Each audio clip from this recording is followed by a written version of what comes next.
Dear diary. Dear video diary.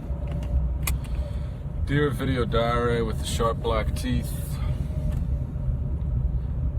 Dear sharp black tooth. Among the others, I was thinking of turning white. Dear whiteness. Dear whiteness. Do you signify aliveness? Are you alive?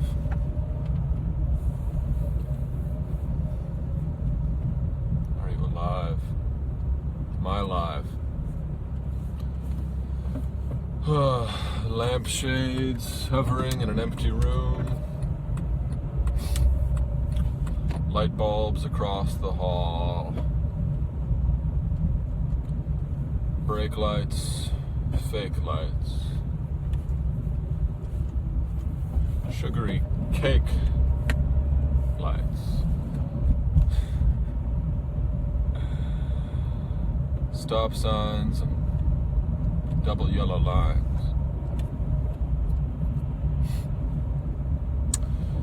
If in the process of shaking my hand, you were to suddenly realize that I had left the room,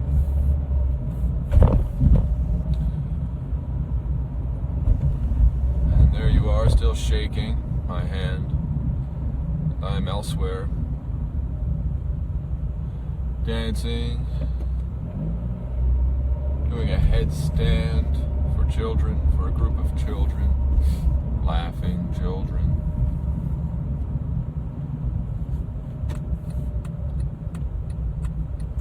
If in the midst of this you were to squeeze my hand, find it inviting, full of warm liquid, like a water balloon left out in the sun after a long and grueling water balloon fight, what then? What then, dear saw, dear scimitar, dear minotaur, dear string, dear spool? Would you have the guts? Would your guts have you enough to step pinky toe by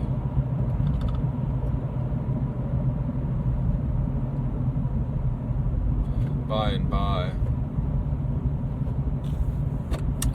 into the room where I am laying with outstretched arms nailed to my cross, floating in a Catholic swimming pool, crazy straw to my lips, gulping for dear life, a bright blue Kool-Aid laced with a new designer drug. If you were to step into this room, down the staircase, the spiral staircase, and notice the clouds departing, the moon exploding, everything turning darker, more full of purpose, aching, to find me there on my foam noodle.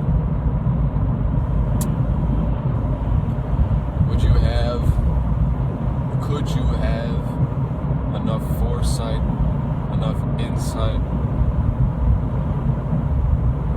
to awaken me, to kiss me on the lips,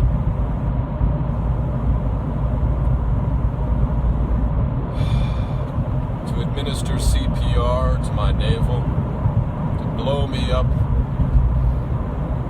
like a doll, contort my body into a vehicle and drive me around? Could you, would you, should you? Because even if you could and you would, if you should not stand back, for I will arise. I will arise in splendid garment. I will pace the balcony and survey this kingdom and call it mine.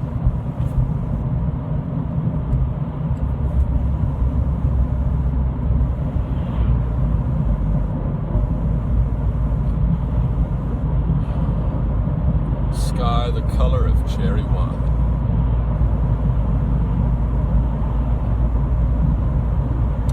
Even if the masses below the stadiums and the jagged steps of the stadiums and the too cool and too hot jagged steps of the stadiums, even if those masses are transfixed in an unholy orgy, a demonic configuration, aimed like a crop circle at alien enemy warships, I will still pace the balcony benevolently, smoking my pipe, my long blue pipe, with smoke the color of every color, a rainbow smoke truly shall come from my parted lips as I pace the balcony. Consider the scene, look upon my kingdom as I call it, fondle the contents of my wallet, piss unto the grass, squeeze my penis for the final drop, return to my bedroom, where after all the most intimate of companions is awaiting my embrace. And where will you be then, Mr. Handshake? Mr. Secret Handshake, you with the dappled question mark, you with the light bulb above your head,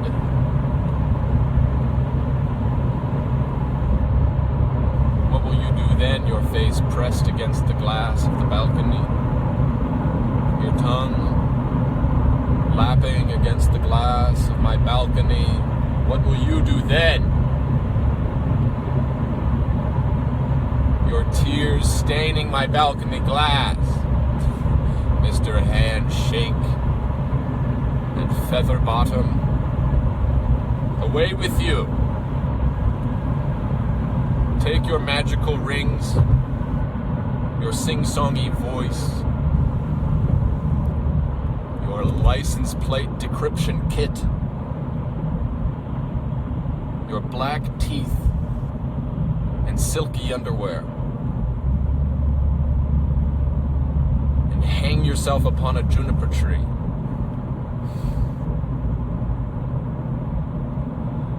I'll pass your snake skin, no doubt, in the morning. It wafts amongst many others there in the juniper tree branches.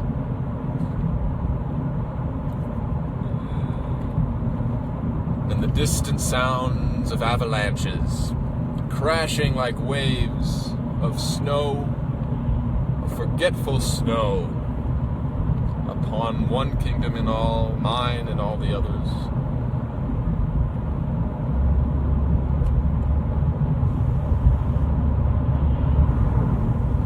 Cursive handwriting will tell briefly of your life and mine. Will be a single character entwined, a cursive character new alphabet, which is really an old alphabet writ new, strung with beads, precious beads, hard, unbreakable beads, dewy, of course.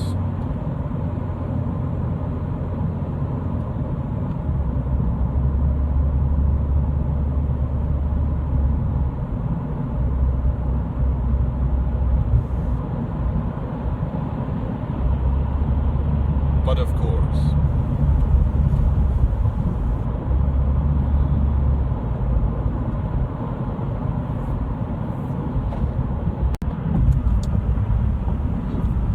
don't really have a lot to say this morning, which is why I just started making up a poem. I was rereading Susan Handelman's Make Yourself a Teacher, which is a kind of breakdown of Talmudic stories. The main theme in the story I was reading about, the story of Eliezer, is that of going without food,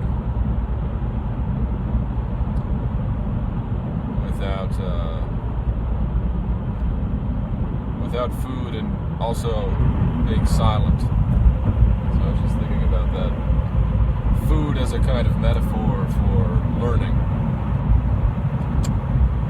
The process of digesting food is the separating of what is nurturing or nourishing rather, and that which must be expelled through the anus or the penis.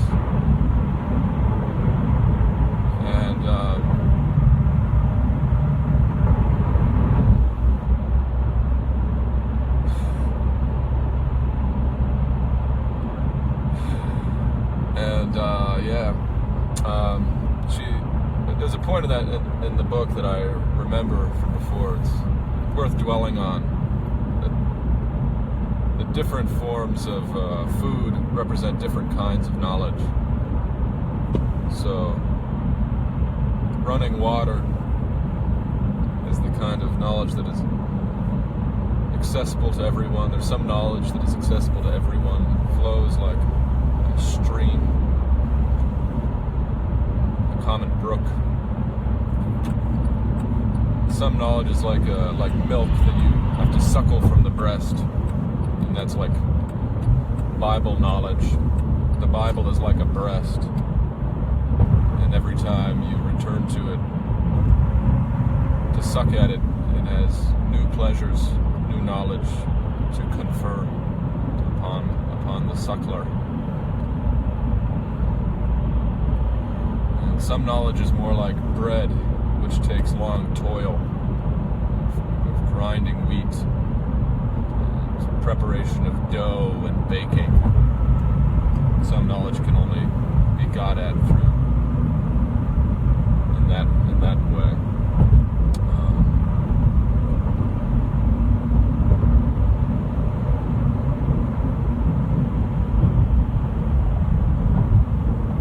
The breast is all the act of suckling. Is also a metaphor for teaching. And in some ways the mother desires to be suckled just as much as the infant desires to suckle.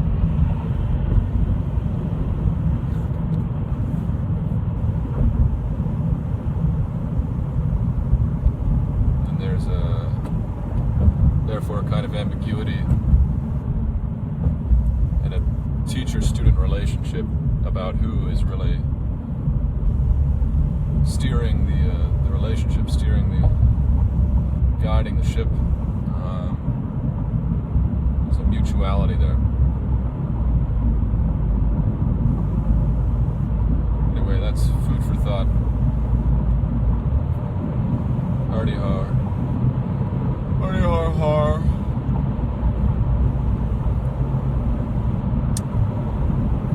I I grabbed this book because I thought it would spark more thoughts, but I haven't really had a chance to delve into it again.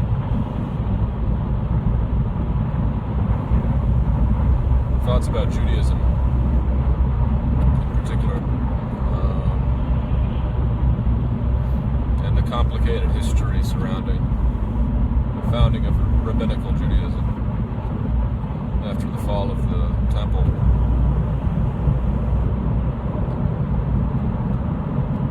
In a nutshell, it seems like Israel basically fractured into three pieces. It's a sort of Trinitarian fracturing that took place. If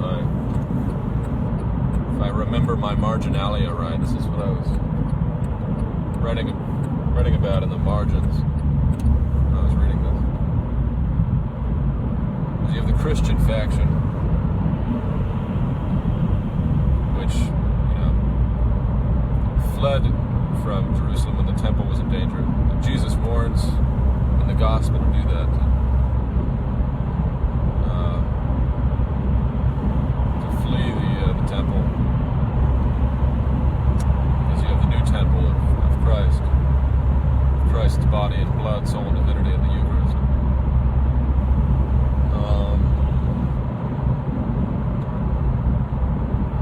And you have the zealots on the opposite end of the spectrum who destroyed the town's food supply, and then kind of suicidal, these sort of suicide warriors, all or nothing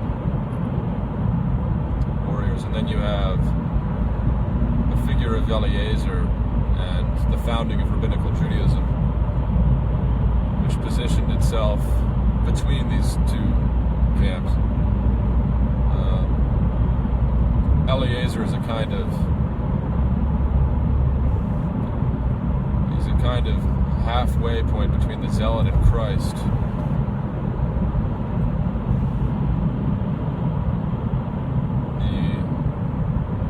He escapes the zealots by pretending that he's dead. He hides in a coffin, pretends to be a corpse. That's how he escapes the city. So there's a kind of quasi-Christian element almost, a kind of fake death and fake resurrection of Eliezer. And that is really the main juncture point at which Christian Jews and non-Christian Jews parted ways. And so in the Jewish mind, the destruction of the temple is the apocalypse. That is the end.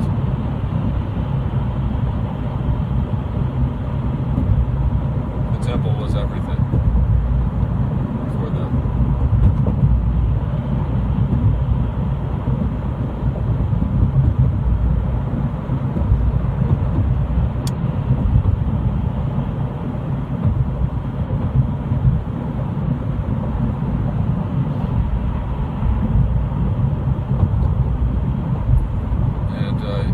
You can trace it back there. It all kind of started there.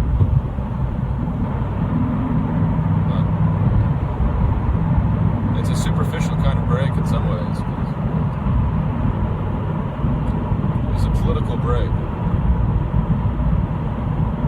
not a theological break. I mean, it's theological to the degree that you accept or reject Christ. But the mystical undercurrent of Judaism is just as present in Christianity.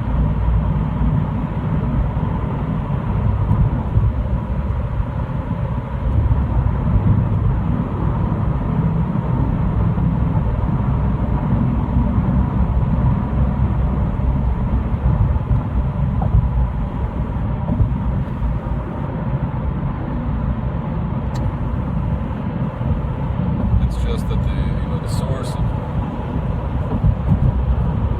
divinity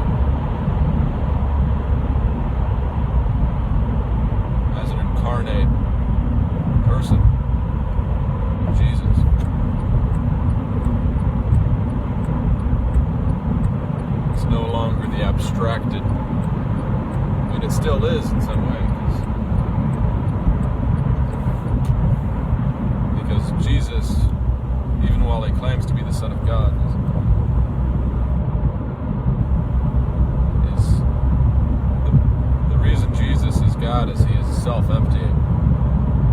I mean, not the reason, but his divinity itself, his oneness with the Father.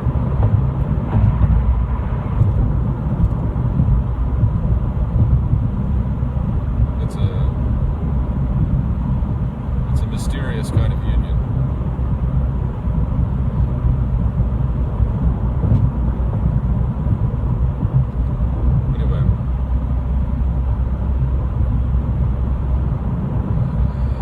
Poeticizing and thinking about Judaism.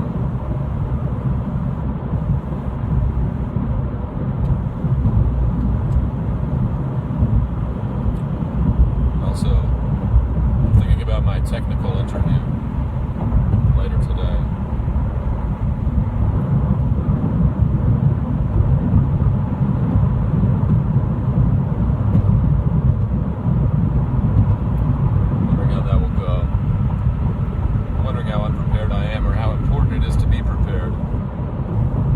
Job is kind of a funny thing, you know.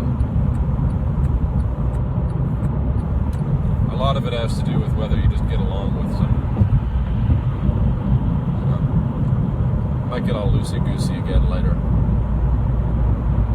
because I know the jitters will creep up my spine like they always do.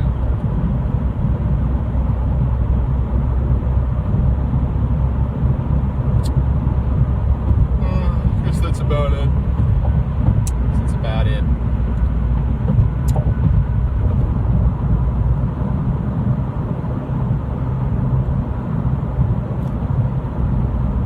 I was watching Jim Carrey this morning. A friend of mine recently described my acting persona as like a Jeremy Irons with Jim Carrey DNA, and suggested that make a movie, I should play a character who plays it very straight for the first half of the movie, and then gets all topsy-turvy, little Jekyll and Hyde, kind of back and forth. That might be fun.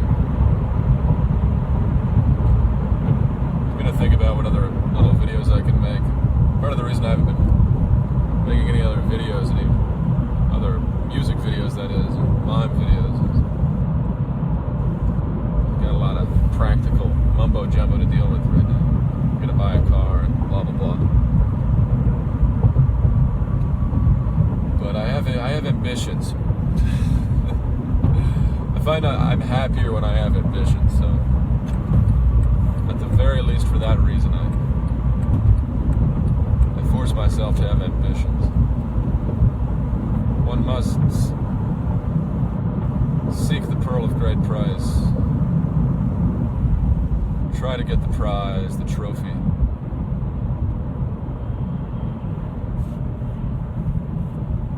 It's what makes life worth living. So I need to get some of these ambitions going. I don't know what other mime routines I could do. Maybe a drug deal gone bad, or getting fired from a job. Those would be good pantomime routines.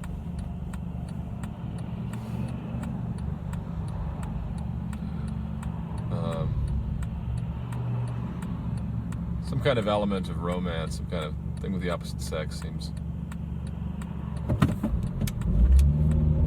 like sort of essential to it. Just makes it more exciting. I don't know. The reason I turned to pantomime really is because I can never find actors. I would like to make movies, but it's so difficult when you're not, you know, a university student, something like that. When you're married, you don't have a vibrant social circle to turn to for that kind of thing.